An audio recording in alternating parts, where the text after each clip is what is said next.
Je vous ai dit que je vous parlerais de mon année 2025 et honnêtement j'ai eu du mal à m'y mettre. Cette année elle a tout d'une série Netflix, donc c'est le moment de sortir les popcorn et le chocolat chaud. Donc en numérologie, l'année 2025 c'est une année 9, c'est la fin d'un cycle et la vie fait partir tout ce qui doit partir. On fait le tri, souvent malgré nous, et la vie appuie exactement là où ça fait mal pour remettre les compteurs à zéro. Et aujourd'hui, je peux dire une chose, je l'ai ressenti pour chacun des mois de cette année. L'année a plutôt mal débuté, c'est peu de le dire d'ailleurs, mais pourtant j'ai mangé les raisins sous la table. Apparemment j'aurais pas dû, la tradition n'est pas faite pour moi, ça m'a plus porté malheur que porté chance. J'ai passé le 30 décembre 2024 aux urgences parce que je me suis cassé l'orteil.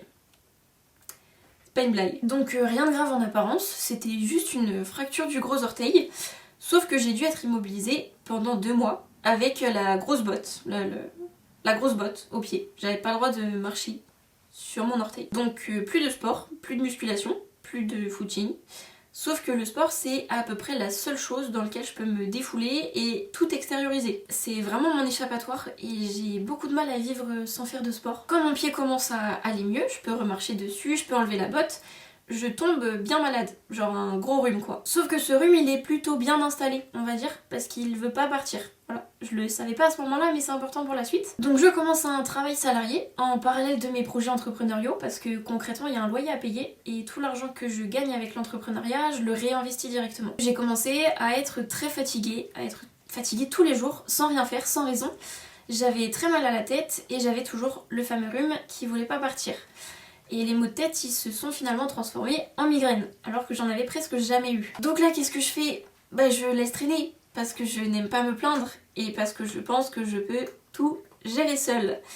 Spoiler, pas du tout. Bon, les migraines, ça va 2 minutes, mais je commence à en avoir marre. Donc qu'est-ce que je fais ? Je consulte. Enfin, bravo Manon. Je passe une IRM, j'ai les résultats très très rapidement, et on m'annonce que j'ai une sinusite sphénoïdale aiguë. Donc mon fameux rhume que j'ai apparemment mal soigné, parce que oui ça part d'un rhume, s'est transformé en inflammation peu courante des sinus sphénoïdaux. Alors je vous cite les sources d'internet.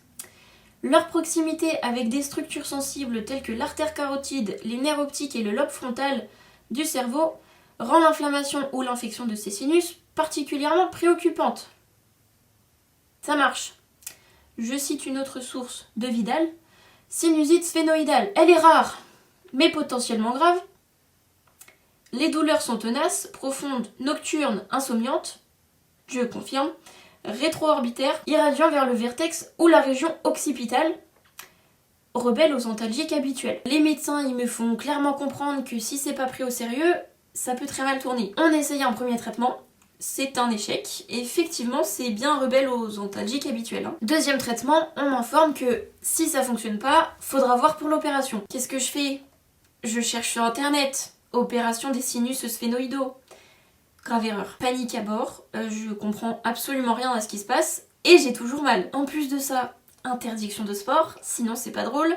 On me met encore en arrêt de travail et c'est repos strict. Pour quelqu'un d'hyperactif comme moi, autant vous dire que c'était un enfer. J'ai toujours mal à la tête, j'ai un rhume qui dure depuis des mois et j'ai des migraines à en vomir. À ce moment-là, je suis plutôt inquiète et dans l'incompréhension la plus totale. Je prends le deuxième traitement et celui-ci a fonctionné, donc pas d'opération. Sauf qu'avec tout ça, on est déjà en avril. Pour ceux qui me suivent, vous savez que j'ai de l'endométriose. Enfin, j'étais en suspicion d'endométriose parce que j'étais en errance médicale depuis mes 15 ans. Début 2025, les crises deviennent très violentes. Je devais déjà passer une IRM en 2024, chose que je n'ai pas faite. Donc je refais une IRM dans un centre spécialisé à Paris. Le protocole pour cette IRM, il est assez lourd physiquement et mentalement, donc c'était mieux de pas y aller seule. Cette maladie, elle est très difficile à vivre et à gérer, donc être accompagnée, c'était plus que nécessaire. J'ai demandé de l'aide à mon entourage, chose qui est très compliquée pour moi, même si c'est juste un simple aller-retour à Paris. La personne qui devait m'accompagner à Paris faire cette IRM a annulé au dernier moment. Et des amis qui auraient pu m'accompagner n'ont pas voulu parce qu'ils sortaient en boîte la veille et que ça allait être trop fatigant. Voilà. C'était pas juste une simple balade que j'allais faire à Paris. C'était quelque chose d'important et difficile pour moi et j'aurais vraiment eu besoin de leur soutien. Et c'était tellement compliqué de demander de l'aide à d'autres personnes alors que mon entourage le plus proche n'en avait presque rien à faire que je me suis dit que je laissais tomber et que j'allais me débrouiller toute seule. Et bah c'était encore une belle erreur. Je suis montée à Paris, donc en voiture parce que j'avais pas le choix. J'étais plus que stressée et angoissée et dans des conditions physiques à cause du protocole vraiment pas idéales. Donc je passe l'examen, jusque là tout va bien. Je m'attends au même résultat que d'habitude. Vous n'avez rien madame, c'est dans votre tête, on voit rien aux images. Mais pas cette fois. Le médecin m'annonce qu'ils ont trouvé des lésions. Donc ça confirme officiellement le diagnostic de l'endométriose. Et il me dit au revoir, bonne journée. J'avais rien mangé depuis la veille au soir. Et il était presque 16h. Et je repars un peu dans l'incompréhension. Je comprends pas du tout ce qui vient de se passer. Je rentre dans la voiture, je relis le compte rendu et les mots sont là, noir sur blanc. J'avais enfin la preuve que c'était pas dans ma tête, que je souffrais pas sans raison et que j'avais raison de croire qu'il y avait un problème. Je travaillais déjà sur Bloomy, donc l'entreprise que j'ai créée pour lutter contre les symptômes de l'endométriose depuis presque 1 an et demi déjà. Donc au fond je savais que j'étais très certainement atteinte d'endométriose. Sauf qu'entre le conscient et l'inconscient, il y a très souvent un décalage et je voulais vraiment croire que j'avais rien et que c'était dans ma tête. Que ça allait passer, que j'étais pas atteinte d'une maladie incurable et que j'allais pas souffrir toute ma vie. En fait, ça a tellement été un choc que je me suis complètement coupée de mes émotions. J'ai voulu faire comme si de rien n'était, comme si tout était ok. Et j'ai repris la route en ayant mangé un paquet de chips. Au bout de 30 minutes à peine, j'avais à peine eu le temps de sortir du périph', je fais un malaise au volant. Je voyais tout noir, je voyais plus la route, en fait je voyais plus rien du tout. Je réussis à me garer sur le côté, j'appelle les pompiers, je sors de la voiture et je m'effondre par terre. Les pompiers arrivent très rapidement et en fait tout mon corps était paralysé. J'avais des crampes, c'était même pire que des crampes, la douleur elle était horrible. Dans tous les muscles de mon corps. Bon, peut-être pas tous parce que je serais morte, mais on a compris le principe. J'en avais dans mes doigts, dans mes orteils, j'en avais dans tout le corps, je pouvais plus du tout bouger. Tous mes doigts, ils étaient complètement bloqués. Ça a duré plus d'1 heure et le plus compliqué, c'est que c'était littéralement moi contre moi. Les pompiers me répétaient que c'était dans ma tête et qu'il y avait que moi pour réussir à me calmer. Mais comment tu veux réussir à te calmer quand ton corps tout entier te fait croire que t'es en train de mourir? Crise de tétanie, perte de connaissance, vomissement, hyperventilation, j'ai jamais eu aussi peur de toute ma vie. Honnêtement, la douleur, elle était tellement forte que je me suis vue mourir. J'ai cru que j'étais en train de mourir. Dans le camion direction les urgences, les machines faisaient que de biper parce que mon cœur battait beaucoup trop vite et c'était super angoissant. En fait, tout ce que j'avais accumulé, tout est sorti d'un coup, tout a explosé d'un coup et de la pire manière possible. Donc après ça, fallait se remettre du choc, donc j'ai été arrêtée un moment et à partir de là, il y a tout qui s'enchaîne et ma santé me hurle qu'il y a quelque chose qui va pas. Parce qu'avec ça, on arrivait au milieu de l'année et j'ai été plus en arrêt qu'au travail. Ensuite, je perds des amis, des gens que je pensais garder toute ma vie, que je pensais être les témoins de mon mariage, par manque de respect, de silence et d'abandon. Et ça m'a fait mal parce que je les aimais et que j'étais très aveuglée. Donc la vie les a enlevés d'elle-même et parfois il y a rien à comprendre et il y a juste à accepter. Ensuite on arrive à l'été, le travail dans lequel j'étais ne me convient plus du tout. J'y allais le matin en pleurant avec la boule au ventre et je ressortais le soir dans le même état. Je n'étais pas du tout respectée, il y avait beaucoup de manque de respect, de rabaissement et d'humiliation. Quand on est ambitieux et qu'on voit grand, ça peut déranger beaucoup de monde. Donc encore en arrêt parce que l'accumulation est trop violente et mon corps et mon mental ne suivent plus du tout. Les médecins me conseillent de reprendre des antidépresseurs parce qu'ils jugeaient que je retombais en état dépressif. Mais j'ai connu une dépression sévère et je savais que c'était pas le cas. J'étais juste pas du tout à ma place. Donc j'ai décidé de partir, décision que je me remercierai toujours d'avoir prise. Ensuite on arrive à septembre parce que l'année est loin d'être terminée. Pendant l'été j'avais pu reprendre le sport, je m'étais remise à courir, j'étais super contente, je sortais la tête de l'eau et je recommençais à vivre, les choses commençaient à rentrer dans l'ordre et ça faisait vraiment du bien. Je devais commencer un travail qui me plaisait beaucoup, que j'avais déjà fait et que j'aimais beaucoup. Deuxième semaine de septembre, je fais un faux mouvement le plus bêtement possible. Énorme douleur au genou, impossible de le plier ou de poser le pied par terre. La douleur était à peine supportable, j'avais la nausée, des bouffées de chaleur. Donc direction les urgences, pour pas changer. En fait j'aurais dû prendre un abonnement cette année. Et on me donne du fentanyl pour débloquer mon genou, parce que la morphine n'était pas assez forte. Donc même le médecin, qui a essayé de tirer sur mon genou, n'a pas réussi. Je rigole pas, c'est pas une blague, je vous refais la scène, ok? Donc Manon allongée sur le brancard, le genou à 90 degrés, la douleur elle était insupportable, je faisais que de pleurer. Et le médecin au bout du lit qui tire sur ma jambe. Voilà, il prend mon pied et il tire. Je l'ai peut-être insulté d'ailleurs. En parlant de ce médicament justement, je ne le supporte pas. Bah oui, il est un peu fort, légèrement très fort d'ailleurs. Donc qu'est-ce que je fais? Je fais 5 malaises. Ça va, j'étais à l'hôpital. Donc 5 malaises, la tension je l'ai jamais vue aussi basse et le petit récipient pour vomir. Voilà. IRM quelques jours plus tard. Alors je cite un peu plus simplement. Frottement de la rotule, œdème pouvant témoigner d'un syndrome de friction fémoro-palaitaire. Me demande pas ce que c'est, j'en sais rien. Mais surtout, fissure latérale et médiale du ménisque. Oui, 2, sinon c'est pas drôle. Sauf qu'on le rappelle, j'étais entre 2 contrats de travail. J'avais terminé quelques jours avant et je devais signer le nouveau contrat quelques jours après. Vous voyez le problème, pas de travail, donc pas d'arrêt de travail, donc pas d'indemnité.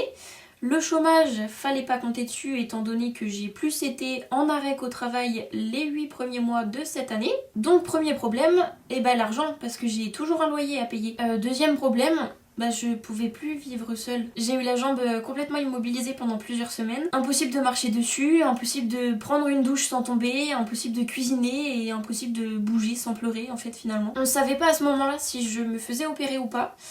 J'ai vu le chirurgien un mois après qui m'annonce que je suis en arrêt pour 3 mois et que la seule chose que je peux faire, c'est du kiné. Donc confirmation que vivre seule, faut oublier.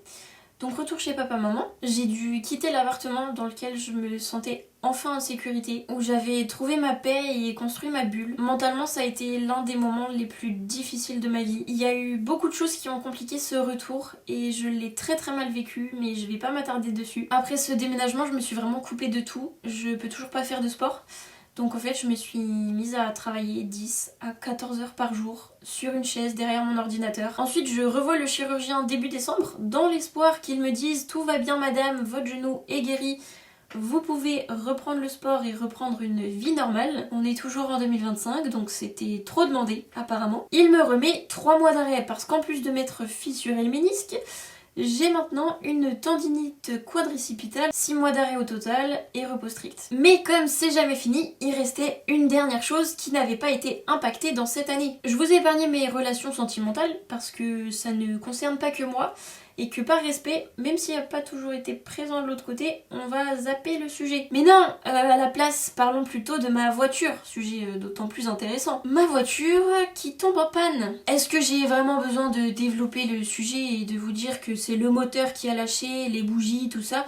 Je pense que c'est pas nécessaire. J'ai jamais compris les personnes qui disaient j'ai vécu la pire et la meilleure année de ma vie. Pour moi c'était soit l'un soit l'autre. Mais j'avais tort et je l'ai compris avec cette année. J'ai appris tellement de choses sur moi, sur la vie, j'ai appris à me connaître vraiment parce que la vie m'a forcée à la solitude et ça a été tellement bénéfique. J'ai été obligée de me faire passer en priorité et j'ai compris que c'était le plus important. J'ai vraiment pris confiance en moi, j'ai fait un travail énorme et je continue de le faire tous les jours. J'ai appris à savoir ce qui me rendait vraiment heureuse, à me connaître sincèrement, à savoir ce que je voulais ou non et à toujours me respecter. J'ai réalisé plein de projets, je me suis enfin lancée vraiment sur les réseaux sociaux et les efforts commencent à payer. J'ai lancé ma 3e entreprise et j'ai énormément de projets pour les mois et les années qui arrivent. J'ai enfin trouvé ma voie après des années à galérer, à me dire que j'étais pas normale. J'ai écrit et j'ai commercialisé mon premier livre, j'ai voyagé à l'autre bout de la France pour lancer mon entreprise. J'ai fait beaucoup d'événements entrepreneuriaux toute seule et je m'en serais jamais sentie capable avant. J'ai été nominée dans un événement parmi des femmes très très inspirantes et même si j'ai pas été retenue dans les dernières sélections, c'est tellement une fierté d'avoir pu faire partie de ce groupe de femmes. À 21 ans, j'ai vécu plus que ce que je pensais possible et j'ai jamais été aussi fière de moi. Je suis sortie de cette année encore plus forte que ce qu'elle avait commencé et au final c'est tout ce qui compte. J'ai appris pas mal de leçons avec tout ça, j'ai compris que si tu n'écoutais pas ton corps, il finirait par parler à ta place et jamais de la bonne manière. J'ai compris que si je ne me plaçais pas en priorité, je ne réussirais jamais mes projets et mes rêves à la hauteur de mon ambition. J'ai compris que je devais arrêter de croire tous ceux qui disent que c'est impossible parce que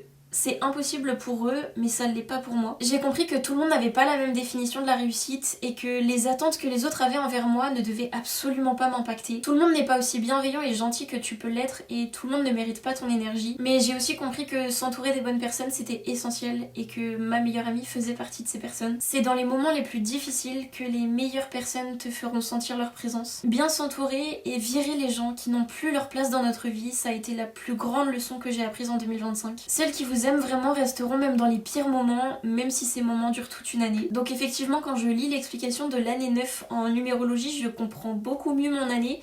Et pour moi ça a plutôt bien fonctionné apparemment. Je n'ai pas fait cette vidéo pour me plaindre, mais plutôt pour vous dire que je sais de quoi je parle quand je dis que la lumière revient toujours et qu'il y a du positif à tirer dans chaque situation. C'est dans les pires moments que notre plus grande force apparaît, il suffit juste de se faire confiance et de croire en soi. Rien n'est jamais définitif et tout finit par s'arranger, même si on n'y croit pas encore. Je vous parle de tout ça aujourd'hui alors que je suis encore chez mes parents, immobilisée pour 3 mois et avec un moral et une joie de vivre qui sont très souvent à zéro. Mais pourtant je sais que tout va s'arranger parce que je me laisse pas le choix et je suis persuadée que la vie est bien faite et que tout arrive pour une bonne raison. À première vue on pourrait croire que j'ai fait un bond en arrière et que je suis repartie de zéro, mais en réalité c'est pas du tout le cas. J'y suis encore et je sais pertinemment que ce qui m'est arrivé cette année c'est pour une bonne raison et ça va énormément me rapprocher de la vie que je veux et de la personne que je veux être. Avoir perdu mon appartement, ça va me permettre d'avoir beaucoup moins de frais et d'investir beaucoup plus dans mes entreprises. Avoir perdu ma santé plus d'une fois m'a montré que sans elle, tout s'effondre et plus rien n'a d'importance. Avoir vécu beaucoup de manque de respect m'a permis de me recentrer, de savoir ce que je voulais vraiment et ce que je ne voulais plus accepter. Être forcée à la solitude, ça m'a permis de me connaître, sincèrement, et de me donner l'amour que je cherchais chez les autres. Fais-toi confiance, fais confiance à la vie, fais confiance à l'univers, fais confiance à Dieu, tu l'appelles comme tu veux, mais rappelle-toi que tout arrive pour une bonne raison, même si tu ne le vois pas encore.